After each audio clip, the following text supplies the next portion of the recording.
So I'm going to start today's presentations. My version of cosplay is called bounding. It's sneaky cosplay, a lot less involved than putting together an entire costume, but I like it because I can wear it out in the real world. And unless you know, you don't know. So what the heck is bounding? Bounding is dressing as your favorite character using street clothes. So it's inspired by versus recreating. So in this example we have right here, this is an Anna bounding outfit. So you can see that the colors are similar. We've got blue on the bottom with the jeans. We've got a black top. We've got this pinky orchid color that kind of goes with with Anna's dress from the movies. And then we have little details like this embroidery. And that's an example of it's street clothes inspired by the character. You're putting together an outfit that's inspired by versus when you see somebody wearing the actual outfit.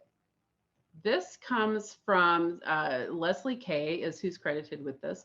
And it comes from her Tumblr, disneybound.co. She started this 10 years ago this week, I believe it is. There's a challenge going on Instagram right now that is in celebration of bounding. The term comes from when someone's going to one of the Disney theme parks. You say you're Disney bound. That's where it comes from. And it originated with Disney because when you go to a Disney theme park at a certain age, you're not allowed to dress as the characters. So you'll see little kids running all around in their Anna dresses or their Elsa dresses or, you know, Mickey Mouse, whatever. But if you are, I believe, I want to say the cutoff is about 16, you cannot dress as one of the characters because they have the actors already in the theme parks and it can get too confusing. And so if you have a bunch of other adults running around in costume and they are not staying in character, that does not fit Disney's brand. So we can't go dressed as Disney characters. Leslie Kay came up with the creative solution of dressing in street clothes inspired by the characters. So she started this Tumblr about 10 years ago where she would put together ideas for outfits, for street outfits inspired by different characters. And it got so popular that within 3 weeks, she's based in Canada. She was a guest on a CTV morning talk show to talk about bounding. And it's gone crazy. This is somebody else who does bounding that I really enjoy what he puts together, the Huntysaurus. He's Aladdin and his partner is the genie. So this is what they put together for Valentine's Day. But take away the magic lamp and the rug, take away the magic lamp and the rug. These guys, they can go out on the street, they can wear this. And if you don't know, you don't know. Bounding is for all fandoms. So here we have a Legolas inspired outfit. There is a Star Trek inspired outfit here. And you'll notice that it's in the details that really pull this together. So with the Legolas outfit, we've got the earrings that are the leaves of Lothlorien, and then the belt buckle. With the Star Trek outfit, we've got the little phaser necklace and then the watch. But if you take those away, you know, they're just outfits. They're just regular old outfits that you could wear. So this is what I enjoy about bounding is that it's just a regular outfit. And then the way you put it together, the little accessories that you do, that is just a brief glimpse into bounding. Can anybody guess who I'm bounding as right now? Here looks like Cinderella. Yep, very good. This is Cinderella. So this is just a cardigan and a tank top, but then I add the headband and the earrings and this, and I'm just wearing blue jeans. So it's that easy. Now, typically I wouldn't actually wear the choker out because I don't like things around my neck, but for tonight, I made the exception. Okay, does anybody have any questions or comments about Disney bounding or just bounding in general? If you see someone that you think may be bounding, is it okay etiquette to ask, or should you just wink and nod? Whatever you're comfortable with. For the person receiving it, it's not like it's an okay thing to... They would get a kick out of it, I think. Crow, are you ready to do yours? So I'm Crow, if you don't know, and my partner and I, in addition to being cosplayers, we also do a lot of workshops and whatnot, particularly with our volunteer group, Hospital Cosplay Repair. We got hot glue. We go to various conventions and we set up a 20 by 20 repair station with everything you could want in it. So this is a talk I normally give in about 2 hours. I would say, even though I primarily work in fabric and textile, it's probably one of my favorites just because it's got a really, really good, it's got a very shallow learner's curve. Sometimes you will hear it pronounced Eva Foam. That's correct. It's just kind of weird to me to hear. EVA stands for ethylene vinyl acetate. It's a petroleum-based vinyl product. It's a closed cell foam. When you heat it up, those cells open. So EVA is great because you can shape it. Well, first you can extrude it into a variety of shapes, which people are getting very smart about, particularly trying to market to cosplayers. And the other nice thing is that you can heat shape it once it's even like already formed. So if you can take those sheets that you see above, that you see on the bottoms of garages, things like that, children's playrooms, and you can heat form those.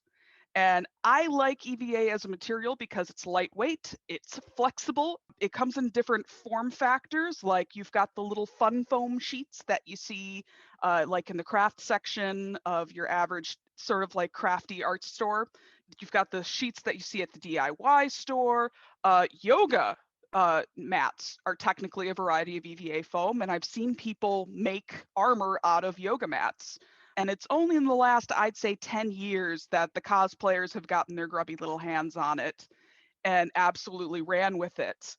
I got into doing EVA foam about 8-10 years ago when I first apprenticed in Atlanta with a film art department, and they taught me how to use the stuff, and I fell in love. So what can you do with EVA foam? Well, you can do a lot. You can make weapons and armor, of course. You can make props. You can pad your armor out. It's particularly great for things that are going to be going on your head or on your shoulders because it's so lightweight. For example, here's a horn from my Molly Mock from Critical Role cosplay.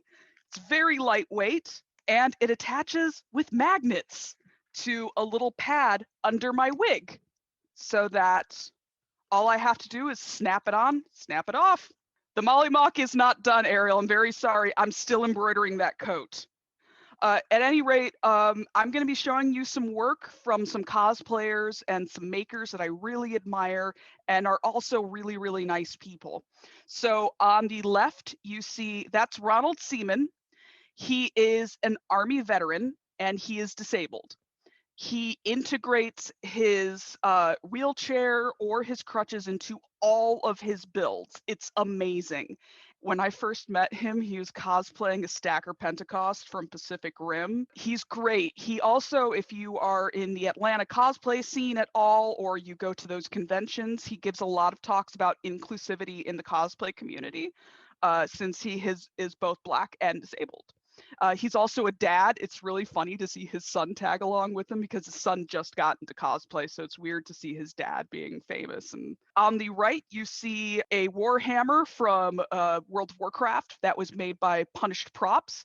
If you're curious, Punished Props actually has a full walkthrough on how to make that hammer from scratch. All right, so what do you need to get started? Well, you're going to need some foam. You can get it from a variety of places now. It used to be you could only get them from hardware stores, and now you can find it at regular craft stores, and you can use coupons, which is really nice. You can buy them, though, at hardware stores. Usually they're called anti-fatigue mats, and those are typically 10 millimeter. I would recommend you go to a small business and order foam from there. Yes, you can order foam off Amazon now, but it's really nice to support a small business. And it also shows that cosplayers are really, really getting into it as far as, and they want more options for foam. You are also going to need either extra blades or something to keep your blade sharp with. That is my number one thing, is keep your blade sharp when you're working with EVA. I will say it again and again. Personally, I'm a fan of using ceramic sharpening sticks. You are also going to need contact cement. This is the whiffy stuff. What I would say is, please, for the love of God, work in a ventilated area. Yes, as Elmi said, it does not work unless you use the poison. And then lastly, you're going to need something to seal your foam with, and we'll get into that. Layer, sculpt, and decorate. This is a really interesting part because this is where the magic happens. Try just layering different pieces to get different altitudes. You can also you can score and heat, which makes, if you take a sharp craft knife and then score lines in and then expose that to heat, the cells of the foam will open, and then it will basically create an inscribed line, which is really, really cool if you're doing like grid work details or runes or things like that, right in your armor or your weapon piece. Now is the time for questions. Show us the axe. Sure. This is an axe that I threw together in the week before DragonCon 2019. And this was made out of a couple different widths of EVA foam, but you've got the big old chonky 10 millimeter stuff. And then you've got some little tiny 2 mil right there. The heat and score method that I talked about with the craft knife, I did that right here. Those details we're creating just by creating little cross hatches in the foam. Not deep enough to cut the whole thing apart, just thin enough to score it, and then put the heat gun on that for about 5 seconds, and then they opened up. My number one thing with people is, when they're starting out, pick a project that's either distressed or fantasy, because then if you screw up, you can just call it aging or battle damage. Any other questions? This is turning into like radio cosplay time. Like, I have a question. Well, yeah. We're hosting the Springfield Comic-Con in July of this year. Okay. And my first con. Oh, cool. Congrats. My first opportunity to get out there and show myself off. And I'm torn like between doing either one of the Duras sisters, nice. Garrick, or Jadzia Dax. Right. Those would all be really fun. You'd have so much fun with those. Yes. My issue is all three typically carry around an energy-based weapon. Uh-huh.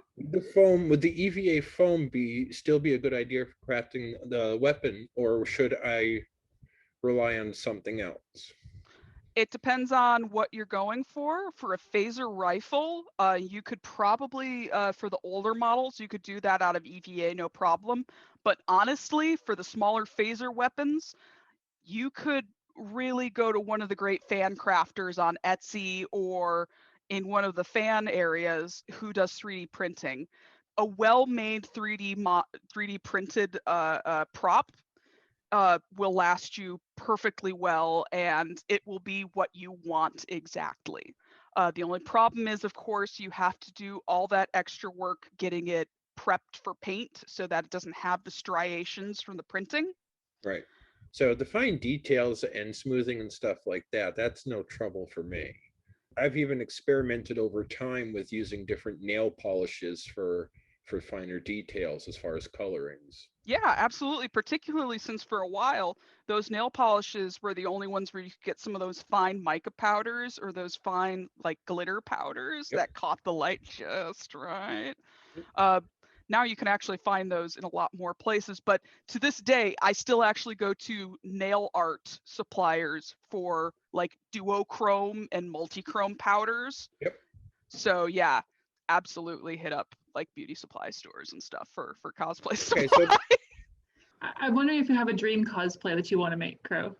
I want to make Freya from Final Fantasy IX in all of her rat lady glory, and I want to do it with digigrade stilts and have like a tail with some wire rigs in them so that the tail can sway and stuff. And I want to have So one of the things I did was I got involved with a cosplay company in the UK, sort of group of people, cosplayers, and they showed me a sewing machine that had like, you could sign your name and you could scan it, and the sewing machine would just print it out for you. So you could make badges like that. Yeah. And it was amazing. It was awesome. I was like, Jesus, I didn't know. So tech, because I love tech, what's coming down the line tech-wise that you're particularly excited about, or that you think, oh, that's gonna be a game changer as far as cosplay goes? Less specific tech and more the egalitarianism of tech. It's becoming more accessible. Like, I remember 5 years ago, it was considered very like bougie to have a 3D printer, and now like I've had 3 friends in the last couple months get 3D printers. I like having gaps in my repertoire because I love to trade with people. Because what ends up happening is you have a cosplayer economy going where, oh, I don't know how to knit. I had a friend knit me some faux fur trim. In exchange, I drafted a pattern for her. So I like that economy. Tech is becoming more of an even playing field. More people are getting embroidery machines. More people are getting laser cutters or vinyl plotters. For example, I know people that during the pandemic, they were able to crank out masks like nobody's business because they would plug it into their Cricut through the software and the Cricut would cut the masks. Leather crafters who have access to laser cutters, full-on laser cutters, and they can cut their individual stitching holes on the laser cutter, which is a massive time saver. Not having to pound, yeah, Zach's nodding, where we don't have to go to big companies or even stores anymore. We can just ask our friend. So it's a Cricut machine. I think what Crow has is a Cricut Maker. I have a Cricut I do, yes. 4, which is the slightly cheaper model. And then I have up here, I have cardstock and printable vinyl and printable tattoo paper and more mats and all this stuff. This is my, like, there's a lot happening on this. This is where the crafts go to not be finished. Lumen's Workshop has different storefronts all over the world. So if I'm talking to folks in Europe or Australia, just about anywhere, they've got a satellite store that can hopefully hit you up without dinging you with too many fees. Unless people have more questions, I'm going to retreat. Thank you, Crow. Jenny's up next with a one of the most unique Marvel cosplays I've ever seen. Hello. Yeah, so Nine Worlds Convention. It was the Accessible Geek Convention in London that ran for a few years. In 2017, I met a lovely lady in a knitted Wonder Woman costume, and I thought, I need to do that. And it took a year, about half of that being trying to decide what to do. I didn't want to dress up as a female Marvel character because they're all skinny and spandex, and I am specifically not skinny. And then I saw a GIF of Chris Evans just waiting to do something. I saw that GIF and I thought, I can knit booty shorts, because nobody's got time to knit trousers, not full length ones, but booty shorts I could do. So yeah, I knit booty shorts. I also knit the top. It's one piece, so it's not a long sleeve white thing under the top. Crocheted gauntlets, knitted hat, and this is when I fall over. No, can't do that. Crocheted boot covers, which I think are amazing, but I do knit a lot. The thing I am most proud of that I have ever knitted is Cap's shield, which is just entirely flat. It's 2-layered. I did knit handles on the back.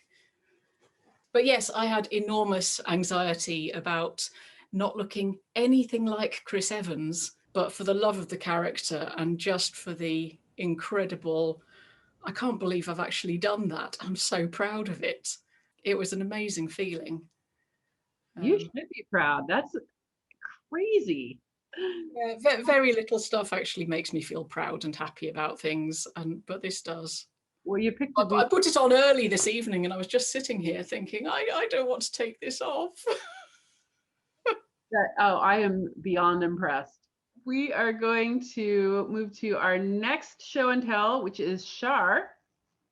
And you guys are about to be stunned and jealous again. So my name is Shar Mayer. I'm a professional haunter. I've worked in the haunt industry for around 45 years. So that's what I do. I dress up as a monster, usually, all kinds of monsters, and scare people. That's my living. But I started dressing up after I saw Star Trek when I was a kid. And that was in the 60s. And I saw Mr. Spock hanging from a tree, and that called to me. And I got some clay, and we were playing Star Trek. That's where it started. And now I'm doing this professionally. So in the past about 10 years, I do haunt from September to November. Then I do November, December is Christmas. I do Christmas stuff. And then the rest of the time, I do TV and film and immersive theater, mostly horror. So these are real costumes that we used in Star Trek from Paramount. I don't know what they are, and I'm hoping someone here can help me. So I got 3 pieces. So I'll show you the bottom.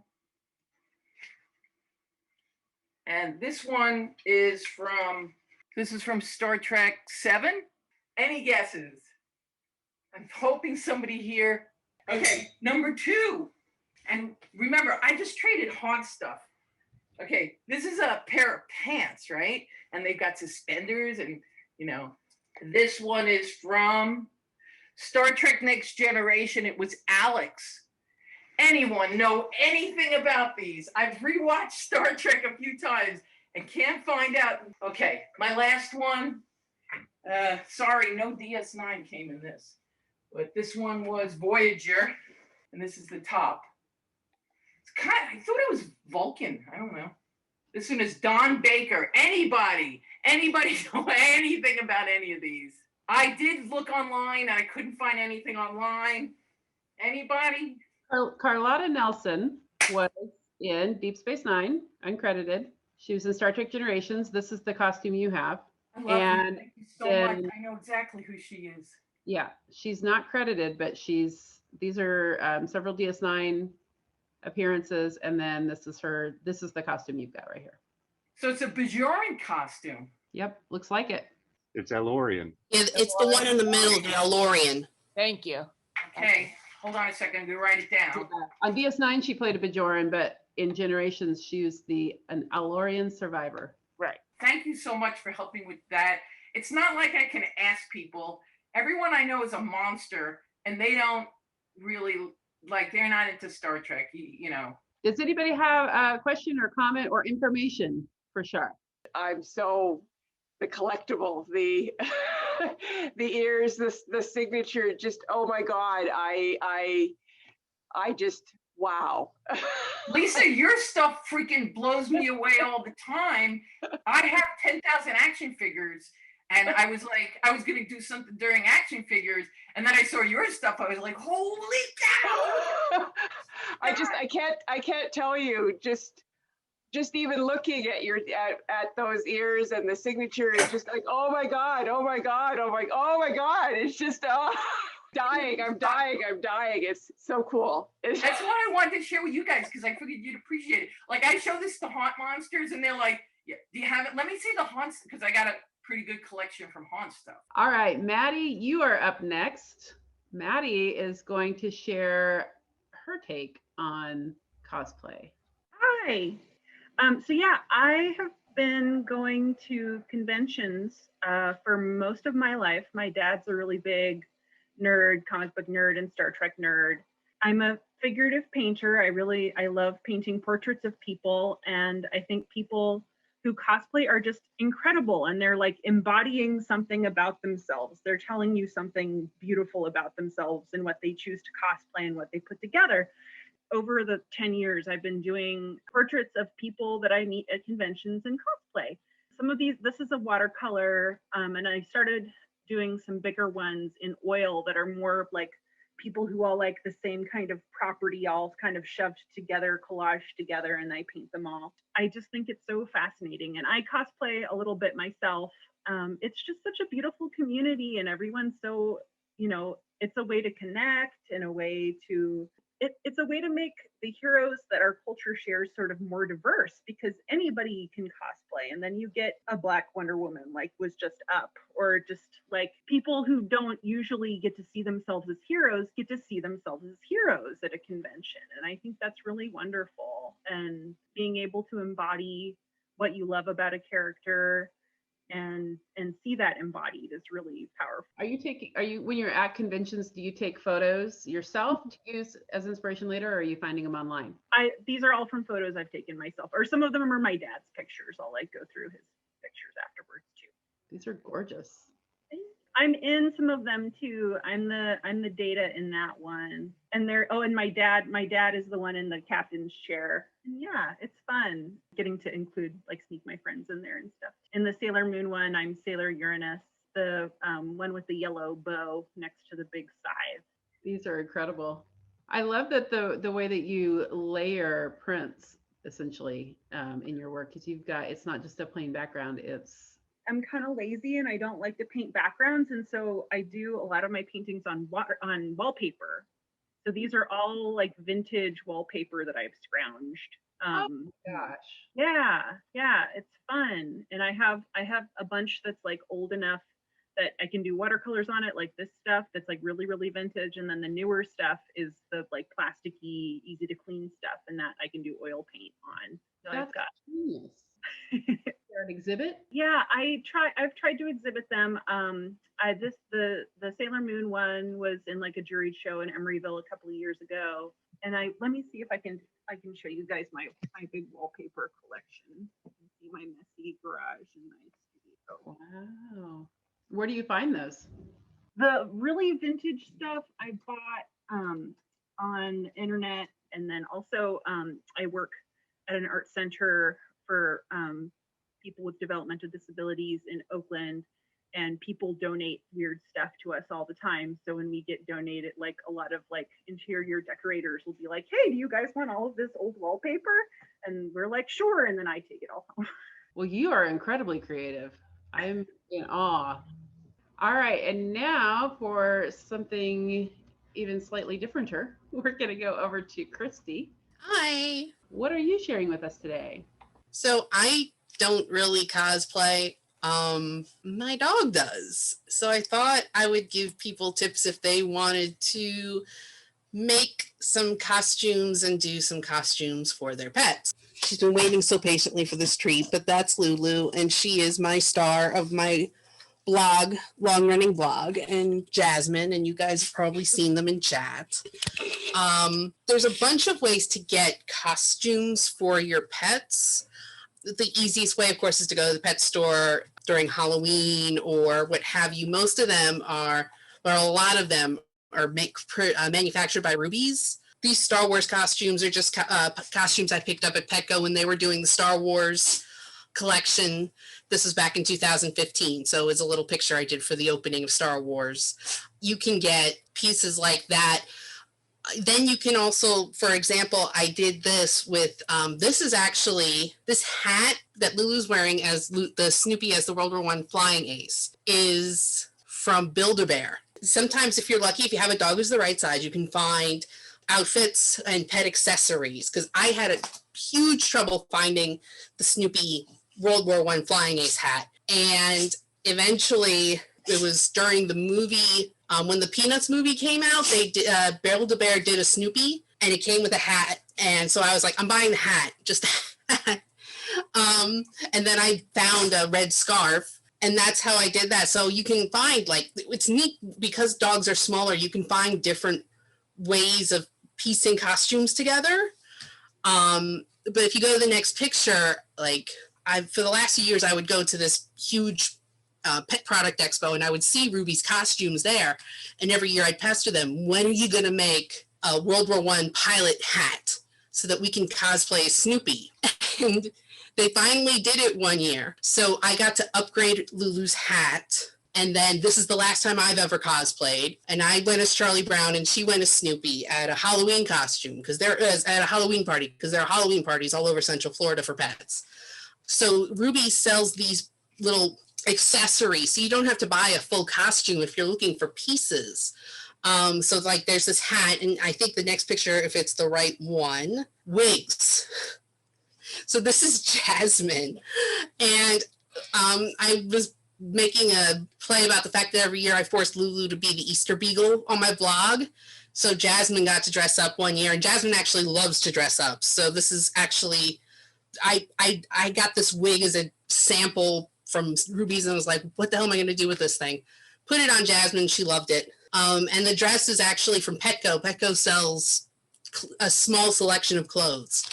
So you can find these pieces pretty easily to put something together if you want to play around and dress up your pet.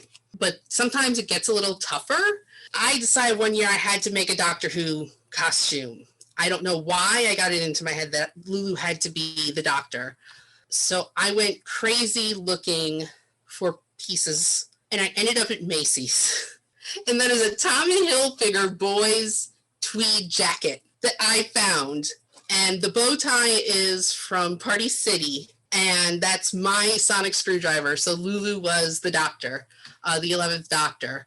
I still have the jacket. She's used it in a few other memes I've done. She did one where she was my my accountant for tax season, where she told me I got, my refund was big enough to like pay for her treat budget for the year. But children's clothes are actually great for that. So you could go to like thrift stores and find great pieces for kids. You can get more complicated even then. I got very lucky when Disney decided to do an event where we could bring our dogs. One day thing before the park opened. You had to dress your pet up, and we got like a day to figure out a costume. So I got Lulu their kids Tinkerbell wings that I happened to find at Party City. And I matched it with a green Thunder shirt, which Thunder shirts are for anxiety. So she was going to have to wear one anyway. So she got to be one of 100 dogs selected to be Tinkerbell at Magic Kingdom. And she got to meet characters, which that was kind of cool. I think the next picture, I think I included one of them. So there she is with Doug. Wasn't really sure about the characters. And she got to be on Animal Planet. She was in like the Halloween special on Animal Planet because of this. I just kind of love this costume. So I decided to come up with, if you look at the last two pictures, I decided to come up with a tulle skirt, which I made myself. I have tried sewing for dogs. It is not easy, but these skirts are really, really easy to make. They require minimal sewing, and it's a great way to kind of play with a costume for your pet. There's all kinds of pieces that you can find online, though, if you go to Amazon, or there's an Etsy dealer who makes chainmail for dogs. There's all kinds of great stuff out there for pets. And I can, if you guys have questions on how to get pets to wear costumes or like ways to size or anything like that, I can help you out with that. But I just thought I'd show some of my pictures. Super cute. It must have been Yoda ears I had gotten from Petco, a little Yoda ears headband, and I put it on my cat one year, and she literally just sat there staring at me. And after a while, I had to take it off because I was worried I was going to die, like just because she was fixated on me. So I'm like, I don't know how people do it with cats. I've seen people do amazing cat costumes and stuff, and those cats are conditioned from birth. That's the only thing I could think of. Yeah. Yes, for sure. All right. Any questions or comments? Can agree. Beagle mixes are also highly treat motivated for cosplays. It is the bad. That is the one thing that makes it easier. Plus, beagles tend to be very trusting and very cute. Very cute. Thank you for sharing, Christy. I see that Jessica has something that she's working on that looks. Oops. All right, so I am currently working on some Ferengi Heads. Oh my gosh. So I will admit, I did not make these heads myself. However, they're foam latex. And if you've ever been to a Star Trek convention where the actual Ferengi actors were walking around, these are the heads they use. They're from the Foam Fund. So you can Google that on how to make a donation and get your own. And they come as foam latex. So they're going to have, I don't know if you can see it, there's a lot of little, you can use, well, everything you use is made out of Prozade, which is professional grade skin glue. Fun stuff if you're using that. Please have the remover right next to you. I've glued my fingers together several times So if you're buying it, buy that too. And then you can either buy the thickened version, which is cabo patch, which is what you use to fill air bubbles and holes. You need to paint them. And then you can kind of see on this lady, she's going to be my female Grand Magus, because we need to make Ishka's dreams come true. I originally painted her a very dark orangey red, which is the official Ferengi color. I don't like it. I think it looks really red and muddy. So I'm now mixing together my own paint and making more of a flesh tone, which looks like this on skin. I think that's pretty accurate to what we see on the show. And to do that, you mix your Prose Aid with Liquitex. I'm using Heavy Body, which makes it really thick to cover all this red nonsense. But you can use Light Body if you want more of a thin color, if you're not needing to cover anything. And then you just go at it with a sponge in your brush and just kind of get the paint in all the nooks and crannies. And if you're using the Light Body acrylic, I definitely recommend using the sponge more than the brush, because you're going to see the brush stroke. Whereas with the Heavy Body, it just kind of makes one dark coat, so it doesn't really matter, and you want to use like a makeup sponge like that. So if anyone is wanting to venture into the world of very large, very squishy prosthetics and has any questions. What are you going to use this for? Do you have is there a con that you're attending, or? At the moment, me and a friend of mine, I'm going to be a female Magus and she wants to be Captain Nog. We're just kind of planning photo shoot at this point, since all events are virtual. But eventually we'd love to wear it to like shore leave or something. Oh, I've seen Endorian in the chat. I love it. Wow. So just for kicks, you're just going to wear this around the house? And yeah, we might go to the beach or something. Fool around. Get some Ryza shot. For sure. Yeah. All right. Does anybody have a question or a comment for Jessica? Do you have to do any remodeling, or is it literally just filling all the little holes? It's filling in little holes, and then I don't know if you guys will be able to see it, but on the side of her head right here, you see this line in the paint? That was a huge gash, an air bubble burst in the mold. There was a hole about this big that I filled with some glue and then cotton wads, and then made a smooth layer with the cabo patch. It's amazing. Love it. Thank you. This is my first ever cosplay. I didn't sort of think to get into full blue mode because it takes about an hour and a half anyway. But if anybody has any suggestions of a better brand to use, because the one I had was a bit crap. Blue paint, you might want to try using PAX paint. It is blue based, so it's a little harder to get off than the remover, but it stays on forever and it dries really nice. So if you're worried about it rubbing off or just not looking right all the way around, I mean, that's what they use on the show. That is like the professional. Like when you're watching Discovery and you see Rin, who's got PAX paint all over him. So it might be something to consider making, or you can buy it from Melpax. Their Endorian blue color is considerably better. The Ferengi's the only bad one, and they actually discontinued it. But you can definitely buy their Endorian color, and just one bottle's enough for one body, pretty much. Yep. Hello, it's me. Hello, Colin. Hello. Yeah, I'm just curious. A few years ago, I was talking to a friend of Sid's called Ben, and he runs this company called Fearlessly Frank, which is like a company that looks towards businesses and how like 10, 20 years down the line, they're going to develop and, expand and like look to future tech and stuff. And I said to him, this is a while back, maybe 5 years ago now. And I said that in America, cosplay was so much more advanced than it was in the UK at the time. It was just like a big industry almost compared to sort of like a cottage industry here. And so we had a big conversation, and then I got this text from him about a year later saying, I need to talk to you really urgently. And he was helping launch a platform, a social media platform called Vero, Vero. One weekend in America, they went from something like 200,000 users to 1.5 million over a weekend. And because it was cosplayers cosplayers had suddenly cottoned onto this and decided this is the platform for us. This is what's going to work. So I just wondered if people wanted to kind of connect to a wider, specifically cosplay community. That's a platform that I think it's still going. It is still going. I know it's still going, but it might just be something that people might want to check into. All right, let's do a costume parade.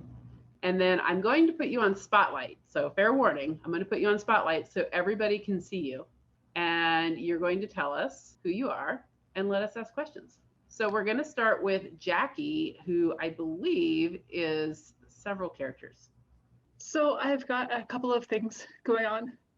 This is a helmet from the MMO called Glitch. It died a few years ago, but it's for the god Lem. The followers wear this. This is from Anders from Dragon Age.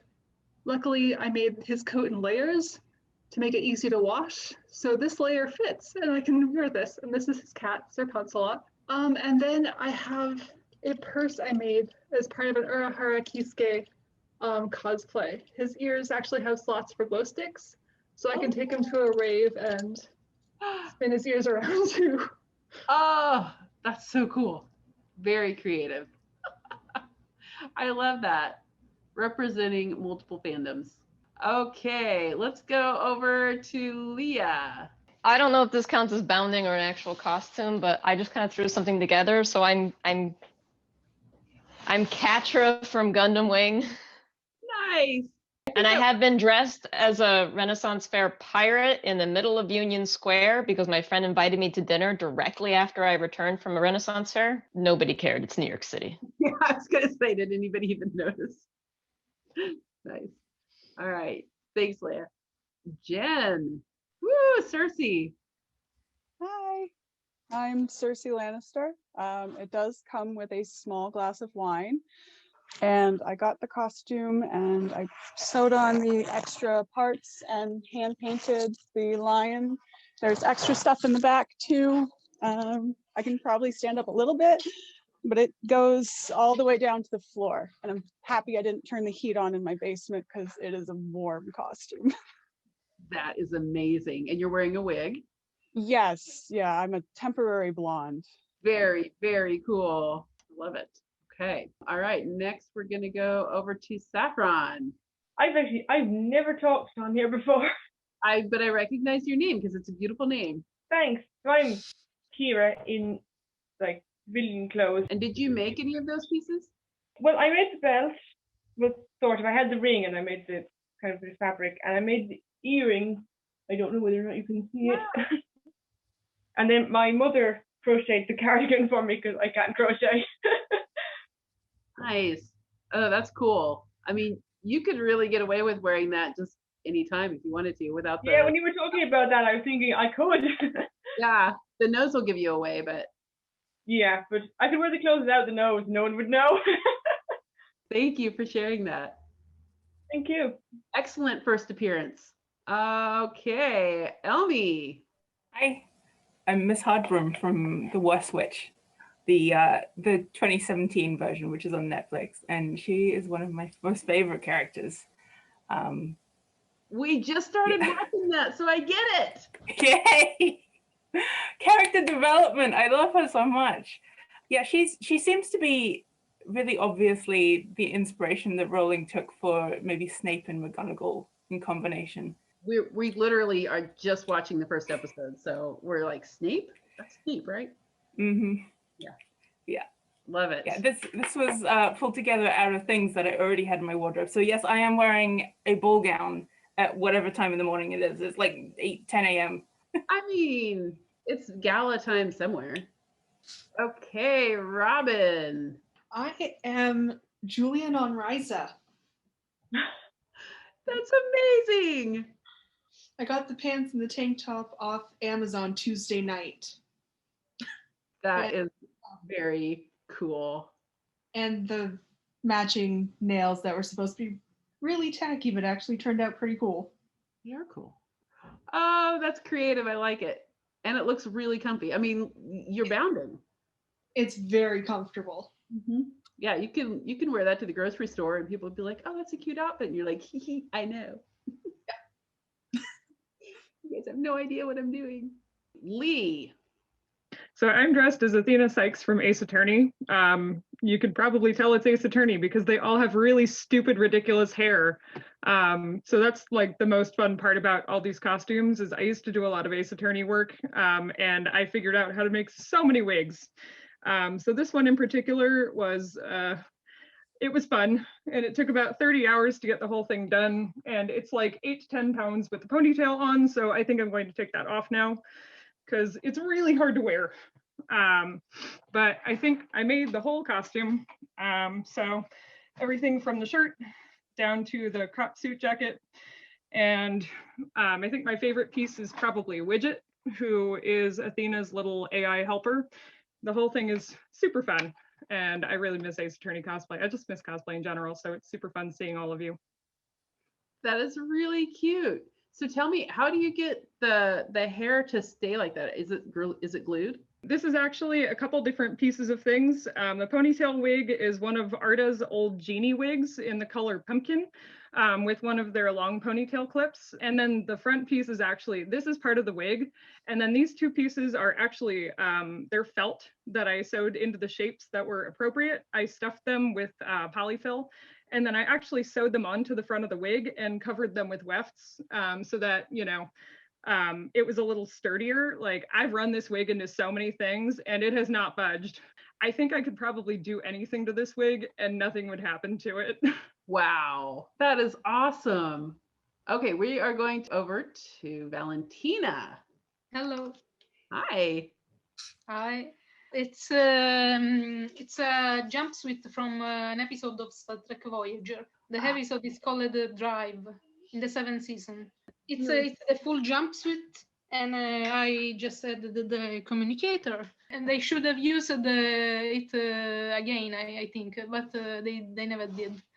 Yeah, it's a cool looking suit. Sylvia. As many of you have recognized, I'm Aziraphale from Good Omens. And yes, this is just with Shusty. I love this cosplay because it's very dear to me. It's the last cosplay I got to wear in real life at a con we had in Italy back in 2018. One of the things I love the most when I have the opportunity to do that is to sneak in some details in the cosplay, you know, apart from the obvious ones. Like I love paying attention to details. Like I had the arc and everything, and this is the real pattern that was the tartan pattern was invented for, like, was created especially for Aziraphale. I love to sneak in some details. This is not part, it shouldn't be part of the cosplay.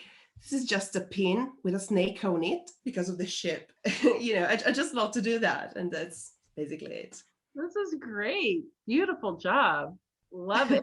Thank you. Thank you for sharing that. Oh, we're going over to Laura Q. I thought I'd go classic. Okay, so I've got the full original uniform. Made it from about 20 years ago. I've got the real badges, and I got those from an exhibition they sent round a couple of years after they launched Voyager. It's this is a fuse, and fully lined, so you can do the whole, you know, when they break down for, you know, dramatic scenes. They do that. Yeah. I lost this bit, so I quickly hacked up a t-shirt and tucked it in. So I'm kind of very cool. Oh yeah, the only other show and tell thing I have is my bit of a departure, but it's a lightsaber. But I did make it, like Eddie Jedi said, on a lathe. Wow. And the top bit, I cut a screw thread on it as well, and so that I can screw on a big long thing if I want to. So. Oh, cool. Yeah. I think you should just do a crossover and carry your lightsaber. Well, I did think about doing that, yeah, or converting it into a phaser or something. But. Okay, thank you, Laura. That's really cool. All right, Amy G, you're up next. Stop eating your props. Yeah, I'm same thing as I was Tuesday. Son of Man by Magritte. I can eat this now because it's over. Finally. Yeah, I know. It's like it's the only thing I had to buy. I realized the other day, the first time I saw this was actually in the Thomas Crown Affair. So I was like, oh, it is technically a movie character because of that. There you go. Yeah. Hey, I think art cosplay. Thank you, Amy. All right, Casey, you're up. Hello. Mine's super easy. This is like a lifting shirt because I'm a giant nerd. And the before times I wore it to the gym, and it's best. For people who don't know, who are you? I'm the Winter Soldier. Yeah, Bucky. Hello, friend Steve Rogers. Yay! Of all the other, oh look, Morgan. Oh, Mo. It's just like coming in and out. Hi, Mo. Hey, Betty. I am cosplaying the Winter Soldier Babysitters Club edition. Yes, but yes, That's Winter awesome. Soldier Babysitter Edition. Nice, nice. I was like, it's pandemic appropriate. Sure. I mean, I'd trust Bucky with my kids. I mean, they probably would be fine. They probably would be fine. That's what a parent wants to hear. Speaking of people you may or may not want to entrust with your children, here's Sarah. Sorry, I had to find the button. I am Daredevil from the season 1 Netflix series, and this is my favorite $7 10-minute costume that I threw together 2 days before convention a few years ago. And the $7 includes the gloves, the do-rag, the shirt, the sticks, and the tape. Wow. Nice. Everything except for the pants, which I already owned. Susanna. Hey, I'm just a random dark princess. Like this. Wait, damn it. I thought I had it right. Also, it's like near midnight, so yeah. And I just really wanted to show off those dresses because, well, they were for my dancing classes and I thought I will never wear them again, except for maybe prom, but prom has been canceled. So I just want to show them off. It looks great. Random Dark Princess. Random Dark Princess, yes. Nice, nice. Looks good.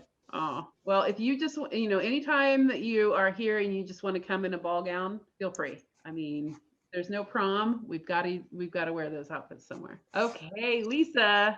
So this is just another costume that I bought. Not costume, sorry, uniform that I bought. I have many, and this is my Deep Space Nine, and I do also have a Tribble. Excellent. Oh, I love it.